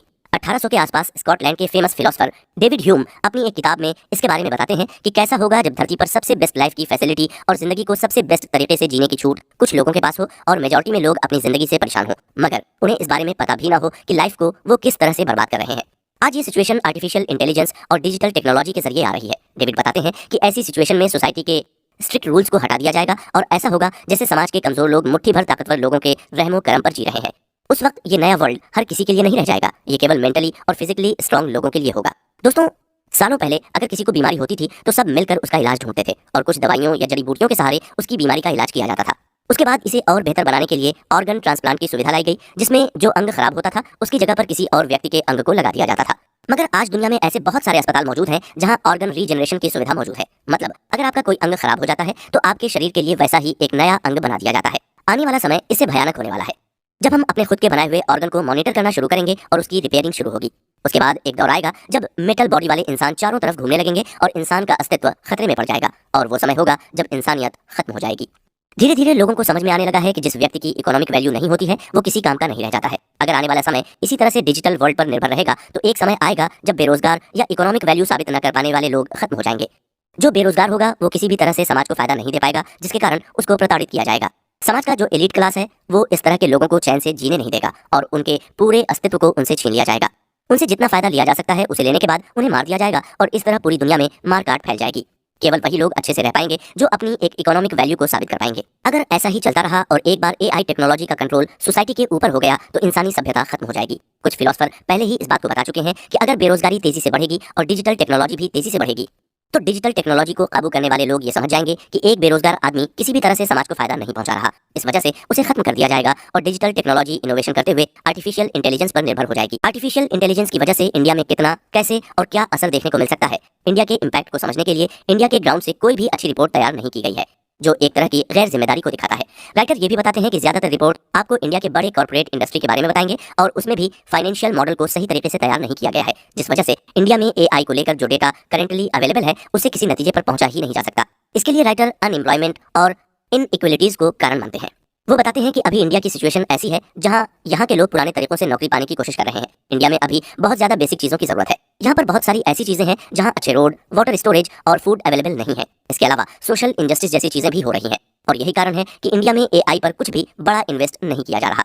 दोस्तों, अगर आप पहले के इंडिया से अभी के इंडिया को कंपेयर करें तो आप पाएंगे कि देश धीरे धीरे बदल रहा है। यहाँ पर आपको टेक्नोलॉजी का बूम बड़े बड़े शहरों में देखने को मिल जाएगा। वहाँ से आपको पता चलेगा कि कैसे एआई को अब सीरियसली लिया जा रहा है। हालांकि इंडिया के कंपैरिजन में अमेरिका और चाइना जैसे देश अपनी टेक्नोलॉजी पर बहुत ज्यादा इन्वेस्ट कर रहे हैं। ऐसा इसलिए है क्योंकि वो लोग टेक्नोलॉजी और एआई के फील्ड में बहुत लंबे वक्त से काम कर रहे हैं, जबकि इंडिया में इसकी शुरुआत अभी अभी हुई है। ऐसी सिचुएशन में इंडिया पर कितना ज्यादा स्ट्रेस होना चाहिए, अगर हम इसे चेक करें तो इंडिया एक ओवर पॉपुलेटेड कंट्री है जहां जरूरत से ज्यादा लोग हैं मगर एजुकेशन काफी कम है। इंडिया में बहुत ज्यादा लोग गवर्नमेंट पर नौकरी के लिए निर्भर हैं। इसके बावजूद जो लोग सरकार के लिए काम कर रहे हैं वो लोग बहुत ज्यादा एक्टिव नहीं है। इंडिया में काम करने वाले लोग जब प्रोडक्शन करते हैं तो वो बहुत हाई क्वालिटी के प्रोडक्ट्स बनाते हैं, लेकिन नया स्केल और टेक्नोलॉजी नहीं होने के कारण इन प्रोडक्ट को दुनिया भर में मान्यता नहीं मिलती है। एक रिपोर्ट से पता चलता है कि यहाँ के लोग कोई नई स्किल सीखना भी नहीं चाहते हैं। इंडिया का एजुकेशन सिस्टम ऐसा है जो किसी इंसान को एक कंपनी में मजदूर बनने के लिए तैयार करता है। अब हम जितनी भी टेक्नोलॉजी का यूज करते हैं उसमें ज्यादातर अमेरिकन प्रोडक्ट्स होते हैं। इंडिया को उसे सीख कर खुद के प्रोडक्ट्स तैयार करने होंगे। इंडिया के ओवर पॉपुलेटेड होने की वजह से यहाँ के अनएम्प्लॉयड लोग बड़ी तेजी से मोनोराइजेशन का शिकार हो रहे हैं। हालांकि अब इंडिया धीरे धीरे कॉम्बैट टेक्नोलॉजी पर भी इन्वेस्टमेंट शुरू कर चुका है, मगर अभी भी टेक्नोलॉजी में आगे बढ़ने की स्पीड बहुत ही कम है। इसके अलावा अगर हम इंडिया के फाइटिंग कमबैक टेक्नोलॉजी को ज्यादा गौर से देखें तो पाएंगे कि इंडिया का सबसे करीबी दुश्मन पाकिस्तान चाइना के इशारे पर काम करने लगा है। अगर उसे एआई टेक्नोलॉजी की जरूरत होगी तो चाइना जैसा देश उसकी हेल्प करने के लिए बैठा है और वो ये भी चाहता है कि इंडिया पर कब्जा कर लिया जाए। इंडिया बिना एआई के चाइना जैसे देश से नहीं लड़ पाएगा, लेकिन इसके बारे में इंडिया ज्यादा तेजी से एक्शन नहीं ले रहा है। इंडिया एक ऐसा देश है जहाँ पर बहुत ज्यादा लोग रहते हैं। किसी भी रूल रेगुलेशन को शुरू करना जो हर कोई इस्तेमाल कर सके ये बहुत ही मुश्किल है। इसलिए इंडिया को प्लानिंग की बहुत ज्यादा जरूरत है। इंडिया में अलग अलग टेक्नोलॉजी पर बहुत ज्यादा प्लानिंग से काम किया जा रहा है, मगर उस प्लानिंग को लागू करने की स्पीड बहुत कम है। एक समय था जब हर ओरिजिनल इन्वेंशन इंडियन ऋषियों के द्वारा हो रहा था। उस वक्त मटेरियल से लेकर इंटेलेक्चुअल चीजें इंडिया में खोजी जा रही थी, मगर धीरे धीरे इंडिया के ग्रेट माइंड्स ने अपने नॉलेज को दूसरे देशों के लिए यूज करना शुरू कर दिया। इसका रिजल्ट ये हुआ कि आज हमारा देश खुद टेक्नोलॉजी के लिए तरस गया है। आज इंडिया में इंडियन कल्चर को छोड़ना एक किस्म से प्रोग्रेस की निशानी माना जा रहा है, जो कि पूरी तरह से गलत है। आज internet, social media, mobile, telephone, laptop जैसी चीजें हर जगह है। इनके इनोवेशन में इंडियन इंजीनियर्स का रोल बहुत बड़ा है। हम ऐसा कह सकते हैं कि वेस्टर्न वर्ल्ड ने टेक्नोलॉजी को एक नेक्स्ट लेवल पर ले जाने के लिए इंडियन माइंड का बखूबी यूज किया है। आज सबसे ज्यादा सॉफ्टवेयर वेस्टर्न कंट्री के द्वारा ही बनाए जा रहे हैं और सबसे ज्यादा हार्डवेयर और अलग अलग तरह के इंस्ट्रूमेंट इंडियन मार्केट में चाइना से आ रहे हैं। राइटर बताते हैं कि इंडिया वेस्ट से बहुत ज्यादा इन्फ्लुएंस होता है, इसलिए वेस्टर्न देश इंडियन लोगों को वर्क देते हैं और इंडियन एम्प्लॉय वेस्टर्न कंट्री के लिए टेक्नोलॉजी बनाते हैं। उसके बाद उस टेक्नोलॉजी को खरीदने के लिए इंडिया एक बड़ा मार्केट भी बन जाता है। राइटर इस पूरे कंडीशन को समझाने के लिए एक एग्जांपल देते हैं। वो कहते हैं कि मान लीजिए कि बिहार के किसी गरीब अनएम्प्लॉयड आदमी को दिल्ली में ले जाकर उसे मजदूरी कराई जाए, उसे किसी प्रोडक्ट पर काम करने को लगा दिया जाए। बदले में वो मजदूर एक एक ईंट लगाकर उस प्रोजेक्ट को तैयार करे। लेकिन क्या इन सब के बाद भी उस प्रोजेक्ट पर उसका मालिकाना हक होगा? नहीं होगा। फिर अचानक से एक क्लाइंट आता है जिसका उस प्रोजेक्ट पर मालिकाना हक है और उसने उस मजदूर के द्वारा बनाए गए इस प्रोजेक्ट को बिहार के उन लोगों को बेचा जो लोग इस मजदूर के गांव के थे। बिल्कुल यही सब कुछ आज वर्ल्ड लेवल पर हो रहा है। अमेरिका इंडियन एम्प्लॉयज के जरिए टेक्नोलॉजी को इनोवेट कर रहा है, उसके बाद उसे इंडिया में लाकर बेच दे रहा है। अमेरिका ऐसा इसलिए कर पा रहा है क्योंकि इंडियन मजदूर बहुत प्रोडक्टिव होते हैं, वो कम पैसे में ज्यादा काम करते हैं। मगर अब ये प्रॉब्लम बड़ी होती जा रही है। आजकल ऐसे बहुत सारे रिपोर्ट सामने आए हैं जो बताते हैं कि इंडिया से जितने लोग अमेरिका नौकरी की तलाश में जाते हैं उन्हें वहां और ज्यादा कंपटीशन देखने को मिलता है। आज इंडियन लोगों से ज्यादा कम पैसे पर काम करने के लिए और भी देशों के लोग आ चुके हैं। यहाँ तक कि अमेरिकन मार्केट में ऐसे लोग भी आ चुके हैं जो अमेरिका में काम करने के लिए बहुत ही कम पैसा लेने को तैयार हैं, जिससे बाजार खराब होता जा रहा है। इंडिया में आपको बहुत सारे मिलेनियर मिल जाएंगे, मगर वो मिलेनियर वर्ल्ड लेवल पर कम्पीट नहीं कर पाते हैं, क्योंकि इंडिया में जो बिजनेस तैयार होता है उसका प्रोडक्ट जुगाड़ से बनता है। उस जुगाड़ के प्रोडक्ट को सजाकर इंडिया में बेचा जा सकता है, मगर जब वर्ल्ड लेवल पर उस प्रोडक्ट को बेचने की बात आती है तो इंडिया फेल हो जाता है। लोग को जुगाड़ लेकर आते हैं, उसे इंडिया में बेच देते हैं और करोड़पति बन जाते हैं। उसके बाद वो आगे नहीं बढ़ना चाहते। लोग इस बात को इंडिया में नहीं समझ रहे हैं कि कैसे इंडिया टेक्नोलॉजी के लिए चाइना और अमेरिका पर डिपेंड होता जा रहा है। जिस चीप लेबर की वजह से इंडिया वर्ल्ड मार्केट में टिका हुआ था, अब वो धीरे धीरे खत्म हो रहा है। दोस्तों, अगर इंडिया को आने वाले समय में वर्ल्ड लेवल पर कोई बड़ी पोजीशन चाहिए तो इसके लिए अपने वजन को सुधारने की जरूरत है। उसमें सबसे पहले एजुकेशन सिस्टम के थ्रू इंडिया को सुधार शुरू करना चाहिए। स्टूडेंट के विजन को बचपन से ही चेंज करने की कोशिश करनी चाहिए। नीति आयोग की तरफ से आने वाली रिपोर्ट के हिसाब से इंडियन टेक्नोलॉजी से रिलेटेड कंपनीज, जिसमें टीसीएस, विप्रो और इन्फोसिस का नाम आता है, वो वर्ल्ड लेवल पर बहुत अच्छी पोजीशन पर नहीं है। और इतना एक्सपीरियंस होने के बाद भी जब ये कंपनीज वर्ल्ड लेवल पर कम्पीट नहीं कर पा रही हैं, तो इंडिया को एक बार अपने रूल्स रेगुलेशंस के बारे में जरूर सोचना चाहिए, क्योंकि आज वर्ल्ड की जितनी भी बेस्ट कंपनीज हैं उनके सीईओ इंडियन ही तो हैं। इंडिया के जाने माने सक्सेसफुल लोग गांव के बच्चों को गूगल और माइक्रोसॉफ्ट में जॉब करने के लिए मोटिवेट करते हैं। इंडिया के ही सक्सेसफुल लोग यहाँ के बच्चों को विदेशी कंपनियों में मजदूरी करते देखना चाहते हैं। उनके लिए ये प्राउड मोमेंट होता है, बजाय इसके कि वे बच्चे इंडिया में ही कुछ डेवलपमेंट का काम करें। इस तरह की थिंकिंग इंडिया को और ज्यादा डिजिटल कॉलोनाइजेशन की तरफ बढ़ा रही है। इकोनॉमिक फॉल आउट के बारे में बात करते हैं, जिसमें वो बताते हैं कि इंडिया ने मेक इन इंडिया प्रोग्राम से काफी अच्छी शुरुआत की थी, मगर जरूरत के हिसाब से जॉब क्रिएट नहीं कर पाया। इस प्रोग्राम का एक और सच ये है कि इसकी वजह से जितने जॉब क्रिएट हुए वो सब टेक्नोलॉजी के अभाव में बड़े लेवल पर नहीं जा पाए और टेक्नोलॉजी की रेस हार गए, जिस वजह से बहुत ज्यादा जॉब्स खत्म भी हो गई। इस तरह के प्रोग्राम को सक्सेसफुल बनाने के लिए सबसे पहले एजुकेशन को इंप्रूव करना होगा। डेवलपमेंट को लेकर एक कॉमन अजम्पशन लोगों के मन में है कि न्यू टेक्नोलॉजी न्यू जॉब लेकर आएगी, मगर ऐसा है नहीं। न्यू टेक्नोलॉजी न्यू इंडस्ट्री को जन्म देती है और वो न्यू इंडस्ट्री उस देश में चली जाती है जहां उसे लेबर और इंफ्रास्ट्रक्चर सस्ता मिलता है और सबसे ज्यादा जॉब क्रिएट होता है। टेस्ला ने टेक्नोलॉजी के दम पर अमेरिका में जन्म लिया, मगर अपने ज्यादातर व्हीकल को चाइना में बनाता है, क्योंकि वहां उसे सस्ता लेबर और सस्ता इंफ्रास्ट्रक्चर मिलता है, जिस वजह से अमेरिका से ज्यादा चाइना में जॉब क्रिएट होता है। इंडियन गवर्नमेंट भी अब इसे समझ रही है, इसलिए जॉब क्रिएट करने के लिए सस्ता इंफ्रास्ट्रक्चर, सब्सिडी और भी अलग अलग तरह के फैसिलिटीज को अलग अलग कंपनी के लिए ऑफर किया जा रहा है। यानी इंडिया में और ज्यादा तेजी से टेक्नोलॉजी पर ध्यान दिया जा रहा है। बीते कुछ सालों में आपने इंडिया में 5G, nano technology, semiconductor, biotechnology पर बहुत सारे काम होते हुए देखे होंगे। इन सभी सेक्टर्स में लगातार इनोवेशन पर जोर दिया जा रहा है। बट हम ये जानते हैं कि जैसे आज से सालों पहले इंडस्ट्रियल रिवॉल्यूशन ने एक न्यू वर्ल्ड को जन्म दिया, वैसे ही डिजिटल रिवॉल्यूशन होगा और उससे एक नया वर्ल्ड क्रिएट होगा।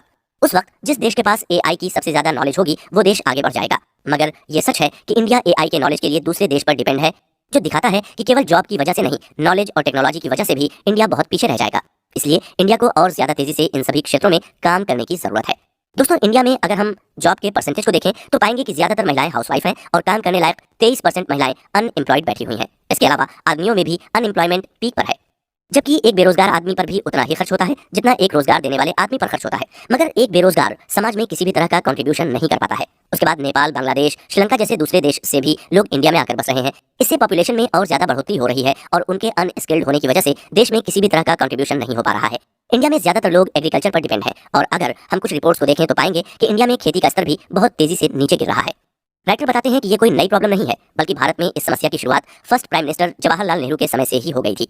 उस समय चाइना और इंडिया की हालत एक जैसी थी। चाइना ने अपने एजुकेशन सिस्टम को चेंज किया, वर्ल्ड के मोस्टली जगहों पर यूज होने वाले एजुकेशन सिस्टम पर ध्यान नहीं दिया और अपना एक अलग एजुकेशन सिस्टम बनाया, और उसके देश में जितने लोग पढ़ने लायक थे उन्हें वर्ल्ड के बेस्ट कॉलेज में सरकार के पैसे पर भेजा गया। भारत में भी इस तरह की योजना शुरू की गई, मगर उसका इंप्लीमेंटेशन सही तरीके से न हो पाने के कारण इंडिया पुराने एजुकेशन सिस्टम में फंस कर रह गया और बच्चों को एग्जाम में पास करवाने पर फोकस करता गया। इसका रिजल्ट ये हुआ कि आज भारत में हर कोई एग्जाम तो पास कर ले रहा है, मगर उसके बाद वो किसी काम के लायक नहीं बच रहा है। अभी हाल ही में इंडिया में न्यू एजुकेशन पॉलिसी आई है जो दिखाती है कि इंडियन गवर्नमेंट इस प्रॉब्लम को समझ रही है और उसे सॉल्व भी कर रही है, मगर ज्यादा पॉपुलेशन होने की वजह से किसी भी सॉल्यूशन को लागू करने में यहाँ वक्त लग रहा है। एजुकेशन पर पहले सही से इन्वेस्टमेंट नहीं किया गया, जिसका रिजल्ट आज इंडिया को देखना पड़ रहा है। फेसबुक के मालिक ने एक बार कहा था कि आज फेसबुक एक कंपनी से ज्यादा बन चुकी है। आज फेसबुक एक सरकार की तरह काम करता है। आज इंडियन गवर्नमेंट को एआई के ऊपर से जितना सीरियसनेस दिखाना चाहिए वो उतना नहीं दिखा रहे हैं। इंडिया की डाइवर्सिटी इंडिया को एक बहुत बड़ा डेटा मार्केट बनाती है। यहाँ पर अलग अलग कल्चर, जेनेटिक रिलेशन है जो किसी भी कंपनी को खूब सारा डेटा दे सकता है और वो अपने बिजनेस को नेक्स्ट लेवल पर ग्रो कर सकते हैं। इसलिए इंडिया हर बड़ी कंपनी के लिए एक मार्केट बना हुआ है। इंडिया एक डाइवर्स कंट्री है जहाँ अलग अलग तरह के लोग रहते हैं, जिसमें अलग अलग colour, genes, religion, climate, culture और बिहेवियर शामिल है। अगर एआई को अलग अलग तरह का डेटा चाहिए तो बहुत सारे डेटा को एक जगह से कलेक्ट करने के लिए इंडिया सबसे बेस्ट कंट्री होगा, और इसके लिए अलग अलग तरह की कंपनी अपने एआई साइकोलॉजिकल प्रोफाइल तैयार करने के लिए इंडियन पॉपुलेशन का यूज करती है। आज एआई सिस्टम मशीन लर्निंग के जरिए अलग अलग लोगों की habit, strength, vulnerabilities, relationship, shopping, interest, decision making factor जैसी चीजों पर ध्यान दे रहा है और इस तरह के इन्फॉर्मेशन को इकट्ठा कर रहा है ताकि अलग अलग डिजिटल प्लेटफॉर्म पर यूज कर टाइम बढ़ाया जा सके और उसे और ज्यादा मैनिपुलेट किया जा सके। सोशल मीडिया के जरिए इंडियन लोग वेस्ट की तरफ इतना ज्यादा अट्रैक्ट होते हैं कि वो एक डिजिटल मजदूर बनना भी एक्सेप्ट कर लेते हैं। एआई टेक्नोलॉजी के जरिए लोगों की साइकोलॉजी को समझा जा रहा है और उसके बाद उनके इमोशन और डिजायर के दम पर डिसीजन देने के लिए मैनिपुलेट किया जा रहा है और इस प्रोसेस को डाटा इकट्ठा करके और ज्यादा स्ट्रांग भी किया जा रहा है। दोस्तों, इंडिया का कुंभ मेला वर्ल्ड के सबसे अट्रैक्टिव चीजों में से एक माना जाता है। जब उत्तर प्रदेश के सीएम वर्ल्ड के बेस्ट कॉलेज और यूनिवर्सिटी के स्टूडेंट्स को कुंभ मेला पर स्टडी करने के लिए बुलाते हैं। राइटर बताते हैं कि हार्वर्ड के स्टूडेंट रिसर्च में उन्होंने इंडिया में ज्यादातर लोगों के हेल्थ इश्यू से जुड़ी रिपोर्ट को देखा और उन्होंने भी एक रिपोर्ट तैयार की जिससे पता चला कि कुंभ मेला में कैसे एआई वर्ल्ड के इमोशनल रिस्पांस डेटा की जरूरत पूरी हो रही है। जहां इंडिया में फेसबुक का सबसे बड़ा यूजर बेस है, वहां की कंपनी जियो फेसबुक के साथ डील करती है और अपनी कंपनी का हिस्सा दे देती है। मगर चाइना, जहां फेसबुक के मालिक का पर्सनल कॉन्टैक्ट है, उनको चाइना में बैन कर दिया जाता है। ऐसा इस वजह से होता है क्योंकि चाइना किसी ऐसी कंपनी के साथ वर्क नहीं करता जो उसके देश के डेटा को अपने एआई के लिए यूज करता है। फेसबुक के एआई रिवॉल्यूशन को देखकर बहुत सारे देशों में फेसबुक की जगह पर अपना कोई दूसरा प्रोडक्ट यूज करने के बारे में बातें हो रही हैं, जिसमें चाइना फेसबुक को बैन कर चुका है। फेसबुक अपने यूजर के इंटेलेक्चुअल, साइकोलॉजिकल, पॉलिटिकल और करेंसी डेटा को कलेक्ट करता है और यूजर को अपने एआई के जरिए मैनिपुलेट करने की कोशिश करता है। दोस्तों, जियो फेसबुक का डीलक्स इंडिया में एक बहुत लॉन्ग टर्म डील हुआ है, मगर आने वाले समय में ये डील इंडिया के एक्सपर्ट्स के लिए एक इंसल्ट साबित होगा। इस तरह की डील वेस्टर्न कंपनी के लिए इंडियन मार्केट का डेटा लेना और आसान बना देगा, जो आने वाले समय में इंडिया को डिजिटल कॉलोनाइजेशन कंट्री बना देगा। आज से कुछ साल पहले जैसे लोकल इंडियन ने फॉरेन कंपनी की हेल्प की थी, जिसका नतीजा ये हुआ था कि ब्रिटेन ने इंडिया को एक कॉलोनाइजेशन कंट्री बना दिया, वैसे ही आने वाले समय में इंडियन कंपनी वेस्टर्न कंपनी के साथ इस तरह के डील करेंगे और ये इंडिया को एक डिजिटल कॉलोनाइजेशन कंट्री बना देगा। इंडिया को एआई के बढ़ते हुए यूज को समझना होगा और डेटा कलेक्शन के ऊपर एक्शन लेना होगा। आज गूगल और फेसबुक को किसी भी वेस्टर्न कंट्री में डेटा कलेक्ट करने के लिए अगर डील करना हो तो अलग अलग तरह के रूल्स एंड रेगुलेशन को फॉलो करना पड़ता है, मगर एशियन कंट्री में ऐसा कुछ भी नहीं होता। इस वजह से गूगल, फेसबुक जैसी कंपनी एशिया के देशों को टारगेट करती हैं और इन लोगों के साथ डील करके यहाँ के डेटा को कलेक्ट करती हैं। इंडिपेंडेंस के बाद और तेजी से टूट रही है, जिसकी वजह से एआई का इम्पैक्ट भी अलग तरीके से इंडिया के लोगों पर पड़ रहा है। ये बोल सकते हैं कि इंडिया ने अपने एआई सिस्टम को तैयार करने का एक बहुत बड़ा मौका खो दिया और इस पर काम करने की बजाय जो लोग इंडिया के एआई सिस्टम पर काम कर सकते हैं, उन लोगों को यूएस और चाइनीज कंपनी के एआई प्लेटफॉर्म पर काम करने के लिए भेजा जा रहा है। यही कारण है कि इंडिया में सोशल साइंस का खात्मा शुरू हो चुका है। राइटर बताते हैं कि अगर हम वेस्टर्न सोशियोलॉजी को छोड़कर वैदिक कॉन्सेप्ट की बात करें तो वो ज्यादा अच्छा और बेहतर नजरिया दे सकता है इंडियन सोसाइटी को डिजिटल कॉलोनाइजेशन से बचाने का और इंडिया को ज्यादा स्ट्रांग बनाने के लिए। राइटर वैदिक कॉन्सेप्ट से पुरुषार्थ की बात करते हैं, जिसमें जिंदगी को बेहतर बनाने के लिए 4 बातें बताई गई हैं। सबसे पहले अर्थ का मतलब इकोनॉमिक एंड एम्प्लॉयमेंट को अच्छा करना। इसके बाद बताया गया है कर्म मतलब साइकोलॉजी और इमोशन को अच्छा करना। उसके बाद धर्म मतलब एथिक्स और मेटाफिजिक्स को अच्छा करना। इसके बाद बारी आती है मोक्ष की, जिसमें लिबरेशन के बारे में इंफॉर्मेशन दी गई है। इंडियन कल्चर के हिसाब से अगर कोई बताए गए इन चारों कॉन्सेप्ट पर काम करे तो उसकी लाइफ बेटर हो जाएगी। इतने अच्छे कॉन्सेप्ट वाले देश में आज का यूथ कमजोर टेम्पटेशन का शिकार हो चुका है और ईगो जैसी प्रॉब्लम से सफर कर रहा है। ये इंडिया के अपने ही कल्चर फेलियर को दिखाता है। राइटर बताते हैं कि आज इंडिया में एक अजीब सा कल्चर चल रहा है कि खुद को एजुकेट करो ताकि किसी जगह मजदूर बन सको और उसके बाद तुम्हारी शादी हो सके और तुम लाइफ में सेटल हो जाओ।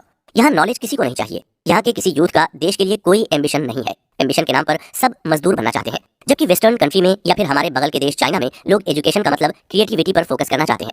वहाँ अपने नॉलेज से कुछ क्रिएट करना जिससे देश को फायदा हो सके, इसे ही ज्यादा इंपॉर्टेंट माना जाता है। जिस दिन लोग अपने नॉलेज का यूज कुछ क्रिएट करने और देश की भलाई के लिए करना शुरू करेंगे, उस दिन जॉब क्रिएट होना शुरू हो जाएगा। राइटर बताते हैं कि सबसे ज्यादा दुख की बात यह है कि ये हाल उस देश का है जिसने दुनिया को तपस्या के बारे में बताया, जिसका मतलब होता है खुद का सेल्फलेस सेक्रीफाइस ताकि हायर पर्पस मिले। जीवन में खुद के महत्व को बढ़ाने के लिए ज्यादा महत्व की चीजों की जिम्मेदारी लेनी पड़ती है। इसके लिए खुद को सेक्रीफाइस करना पड़ता है, जिसे तपस्या कहते हैं। मगर आज इंडिया की पॉपुलेशन को बस कुछ मशीनों के द्वारा खींचा जा रहा है और वो बस मशीन के जरिए फैसले ले रहे हैं और अपनी जिंदगी जी रहे हैं। आने वाले समय में ये हालात और खराब हो जाएंगे। पहले लोगों को उनके कल्चर के हिसाब से बांटा गया, जिसका बहुत नुकसान हुआ, मगर कुछ फायदा भी है। फायदा ये है कि वो अपने कल्चर के हिसाब से खुद को बनाकर रख सकते हैं। जैसे क्षत्रिय लोग वो होते हैं जो समाज में बाहर से आने वाली परेशानियों से लड़ते हैं। आज के समय में भारत के समाज से क्षत्रियता खत्म हो चुकी है। बाहर से आने वाली समस्याओं से कोई लड़ना ही नहीं चाहता। जब भारत गुलाम हुआ था उस वक्त भी यही समस्या थी। भारत के लोगों के अंदर कोई देशभक्ति नहीं थी, यहाँ तक कि अपने धर्म या अपने कल्चर को लेकर भी कोई खासा प्रेम नहीं था। इसलिए उन्हें बिल्कुल बुरा नहीं लगता था अंग्रेज सरकार के लिए काम करने पर। आपको जानकर हैरानी होगी, मगर भारतीय आर्मी की मदद से अंग्रेजों ने 100 से ज्यादा लड़ाइयां जीती थी। वहीं हमारे बगल के देश चाइना में कोई व्यक्ति अंग्रेज के बंदूक को छूने के लिए तैयार नहीं था। चाइनीज अपने कल्चर को बहुत ज्यादा सीरियसली लेते हैं। वो अपने कल्चर के हिसाब से जीना पसंद करते हैं। जहां भारत वेस्टर्न कल्चर से इन्फ्लुएंस होता है और उनके प्रोडक्ट को इतना यूज करता है कि उनका गुलाम बन जाता है, वहीं चाइना में आज से बहुत साल पहले फेसबुक, गूगल को बैन कर दिया गया और उन्होंने इस तरह के अपने खुद के एप्लीकेशन बना लिए, क्योंकि वहां के हर आदमी के अंदर देशभक्ति है जो किसी दूसरे देश के प्रोडक्ट को यूज करने की इजाजत नहीं देता है।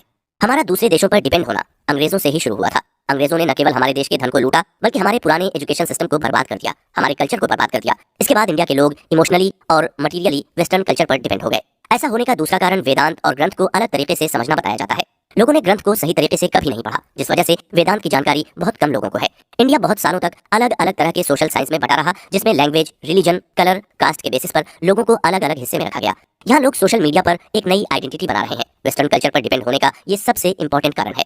दोस्तों, आज यंग और अर्बन पॉपुलेशन पूरी तरह से वेस्टर्न कल्चर की दीवानी हो चुकी है और इंडियन कल्चर को भूलती जा रही है। वेस्टर्न कल्चर में इंस्टेंट खुशी मिलती है जो लोगों को आकर्षित करती है, मगर इंडियन कल्चर आपको धैर्य, शांति और धीरे धीरे जीवन को खुशहाल बनाने के तरीकों के बारे में बताता है। इसके बावजूद लोग इस कल्चर से दूर होते जा रहे हैं। इस चक्कर में इंडियन लोगों की लाइफ एक तमाशा बनकर रह चुकी है। वो लोग रोज सोशल मीडिया प्लेटफॉर्म्स पर जाते हैं और उस पर अपने झूठ मूठ के सेलिब्रिटी इंपॉर्टेंस को वैल्यू करते हैं और अलग अलग तरह के सोशल मीडिया स्कैंडल्स और क्राइम्स में फंसते हैं। इंडिया एक ऐसा देश है जहाँ पर क्रिकेट और फिल्मों को त्योहार की तरह से मनाया जाता है। क्रिकेटर्स और सेलिब्रिटीज की पूजा की जाती है। क्रिकेट और फिल्म्स जैसी चीजें लोगों को तुरंत खुश करती हैं। आपको कुछ नहीं करना पड़ता, फिर भी आप खुश हो जाते हैं। और ये तुरंत खुश होने वाली सारी चीजों के पीछे भागने के कारण इंडिया धीरे धीरे अमेरिकन प्लेटफॉर्म का गुलाम बनता जा रहा है।